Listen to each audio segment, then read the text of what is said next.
बघा, हे आहे इंडियन पॉलिटीचं एम लक्ष्मीकांत सरांचं पुस्तक. याचे जवळपास आपण पेजेस म्हटले तरी पण आपल्या कामाचे जे म्हणजे कंबाईनसाठी जर लागणारे पेजेस आहेत त्याची संख्या आहे जवळपास 500 पर्यंत येईल.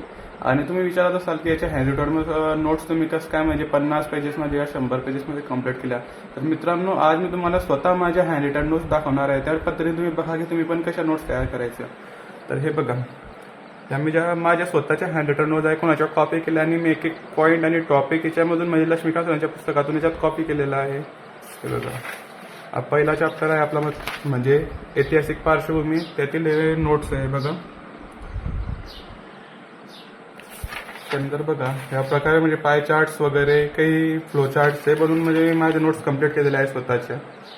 हे बघा सर, म्हणजे हा जो टॉपिक आहे ना आपला घटना निर्मिती, त्याच्यामध्ये फॅक्च्युअल डाटा फार जास्त आहे, त्यामुळे याच्या नोट्स माझ्या थोड्या जास्त बनलेल्या आहेत. आणि मी जनरल तुम्हाला सांगतो की जास्तीत जास्त मी हे तुम्हाला तरी पण सांगेल की 60 या 70 पेजेसमध्ये एम लक्ष्मीकांतचं कव्हर केलं आहे. आणि माझी म्हणजे एक्झामच्या आधी पण याची रिव्हिजनमध्ये छान प्रकारे होते. मी छान प्रकारे रिवाईज करू शकतो आणि रिकॉल करू शकतो. या प्रकारे नोट्स आहे माझ्या, पॉलिटीच्या नोट्स आहे म्हणजे याच्यामध्ये काही गव्हर्नरचा पार्ट वगैरे आहे तो पण म्हणजे मी ऍड केलेला आहे. म्हणजे शकता वगैरे झाले सर्व टॉपिक आपले.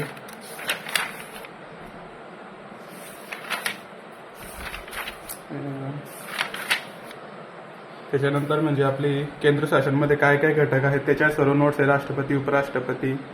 इथे म्हणजे एक दिलेला आहे म्हणजे रिकॉल करताना पण मला होतं की आपल्याला कोणत्या कोणत्या चॅप्टर आपल्याला वाचायचे आहे. त्याच्यामध्ये नोट्स आहे. राष्ट्रपतीच्या नोट्स आहे बघा, एका पेजमध्ये पूर्ण कम्प्लीट केलेला आहे. कलमासहित म्हणजे मी कम्प्लीट केलेला आहे इथे. त्यानंतर उपराष्ट्रपती झालं, मग केंद्रीय मंत्रिमंडळ, त्यानंतर पंतप्रधान वगैरे, मग संसदेच्या पण नोट्स माझ्या म्हणजे फार एकदम लिमिटेड नोट्स आहे. आणि जे म्हणजे विचारतं आयोग त्या हिशोबाने माझ्या नोट्स कमी मी रेडी केलेल्या आहेत. आणि माझ्या छान मला बेनिफिट भेटतोय, छान मार्क्स येतात. हे बघा, त्यानंतर पुढचं म्हणजे आपल्या घटनात्मक बिगर घटनात्मक संस्था झाल्या त्याच्या नोट्स आहे सर्व बघा. म्हणजे तुम्ही राज्यसेवेला जर बघाल तर याच्यावर आता आय थिंक मला असं वाटतं 4 किंवा 5 क्वेश्चन बिगर घटनात्मक संस्था होत्या. त्यामुळे हा टॉपिक तुम्ही छान करायला पाहिजे. हे बघा, या प्रकारे मध्ये मी हे सर्व रिडिंग म्हणजे छान नोट्स काढलेल्या आहे. याच्या हँडरिटन नोट्स आहे माझ्या स्वतःच्या.